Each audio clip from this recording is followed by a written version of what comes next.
বিশ্বনবী রমাদান আল মুবারক আসার 2 মাস আগ থেকে প্রস্তুতি নিতেন। বিশ্বনবী দোয়া করতে শুরু করতেন রজব মাস থেকে, আর আল্লাহর কাছে বলতেন, আল্লাহুম্মা বারিক লানা ফি রজব ওয়া শাবান ওয়া বাল্লিগনা রমাদান। রজব শাবানে বরকতে দাও, রমজান মাসে গুনাহ ঝরাও। সপ্তাহ জুড়ে তুমি বরকতে দাও, জুমার দিনেতে গুনাহ ঝরাও। রজব শাবানে বরকতে দাও, রমজান মাসে গুনাহ ঝরাও। চিল্লায় পড়েন আমিন।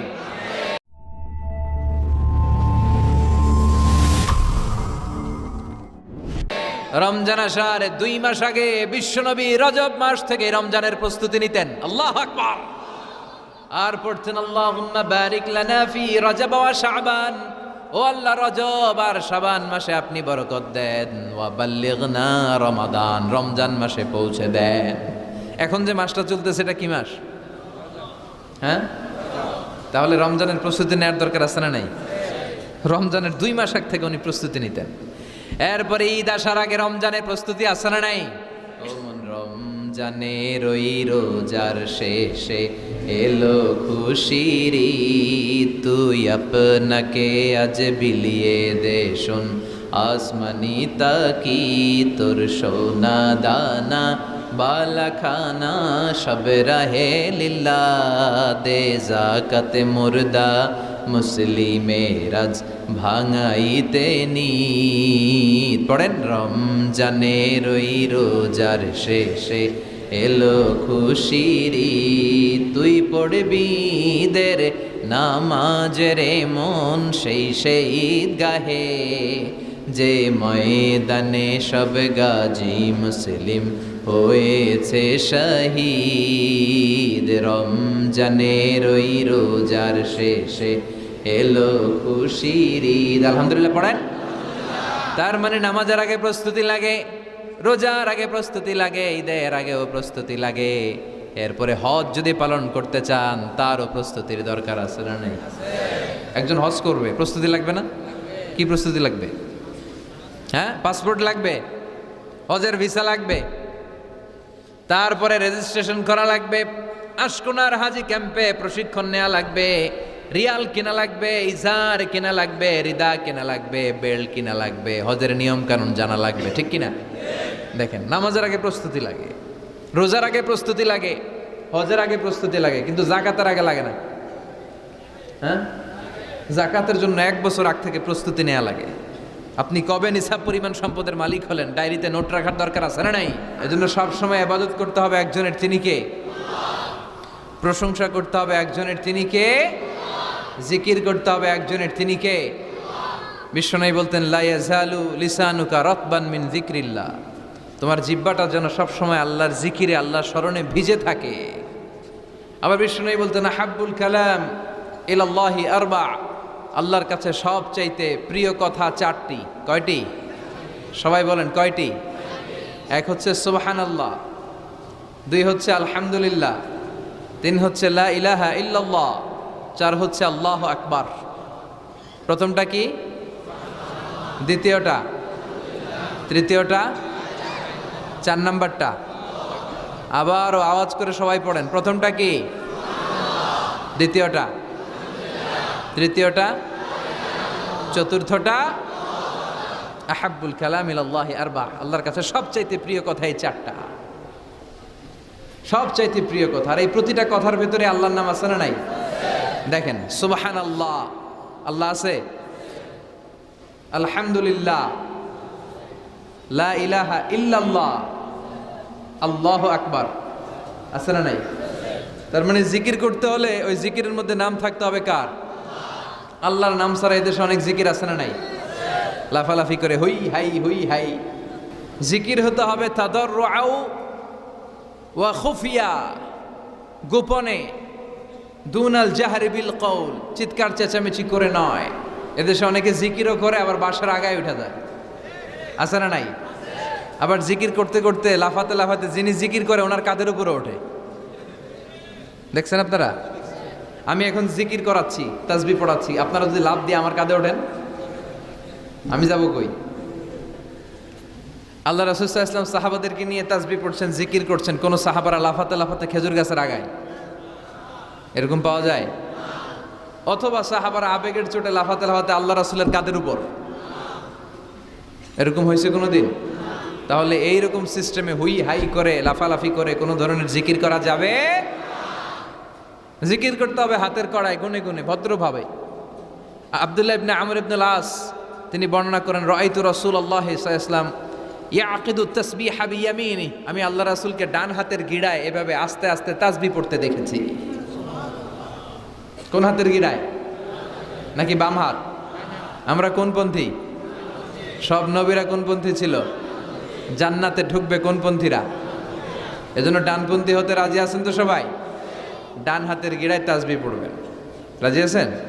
এইভাবে ডান হাতটা উঁচু করেন, এই আঙ্গুলটা এই এখানে ধরেন, ধরে এইভাবে পড়বেন সুবহানাল্লাহ সুবহানাল্লাহ সুবহানাল্লাহ।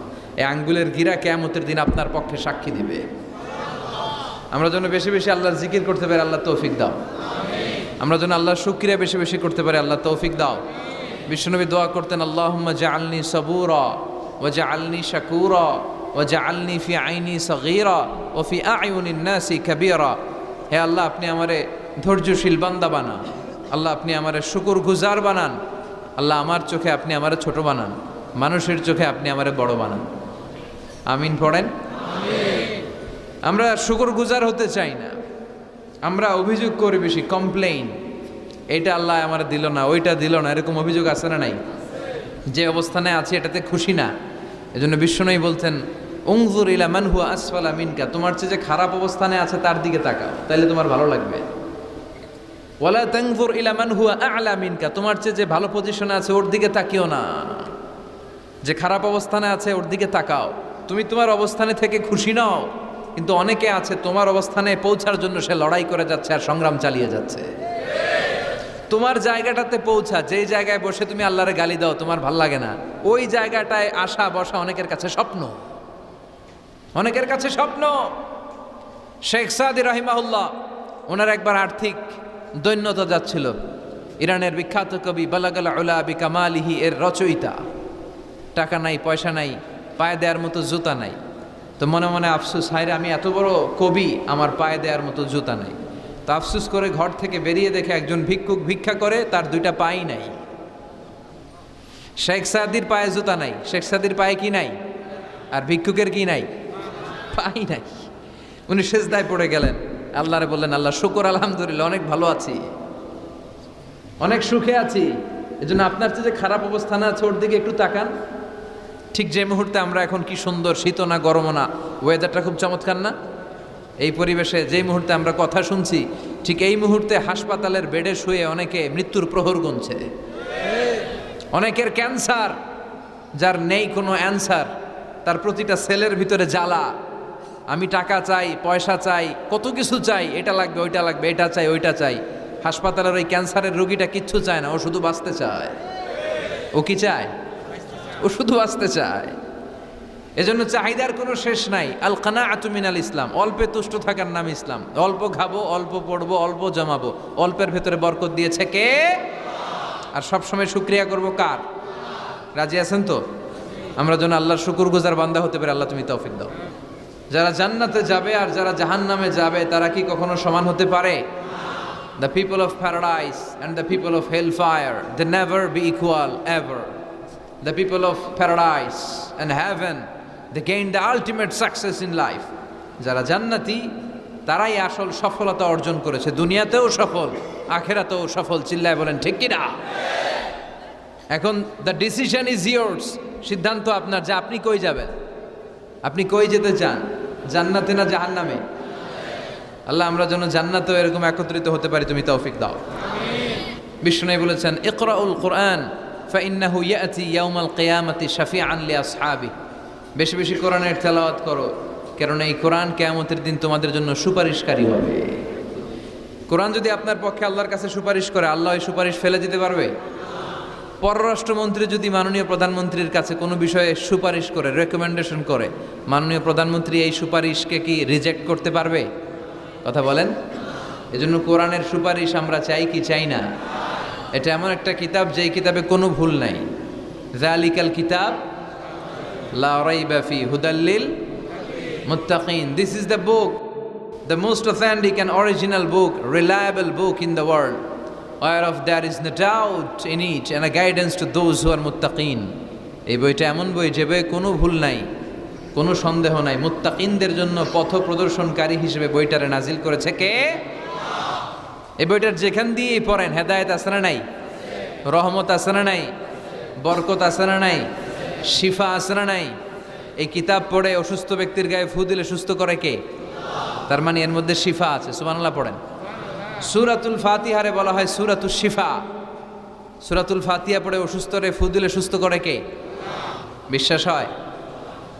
হ্যাঁ, না একটু সন্দেহ লাগে? যদি সন্দেহ থাকে তাহলে ফু দিলে কাজ হবে? আর বিশ্বাস রেখে যদি ফু দেন ভালো করে দিবে কে?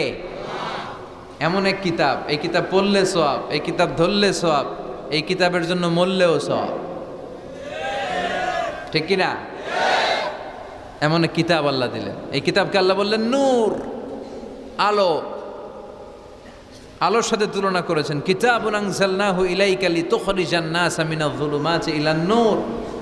I've revealed this holy and sacred book unto you, O my beloved last messenger, in order to lead the mankind out of darkness into the light. অন্ধকার থেকে আলোর দিকে নেয়ার জন্য এই কিতাবকে পাঠিয়েছে কে?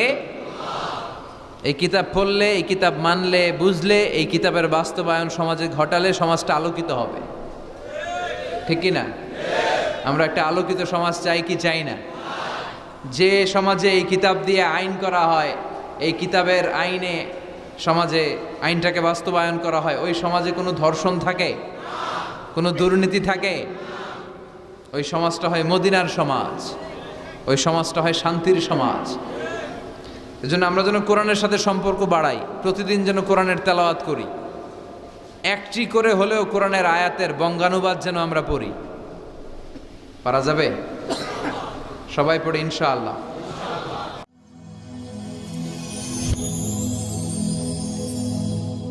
Rose TV 24. Enjoy by listening to the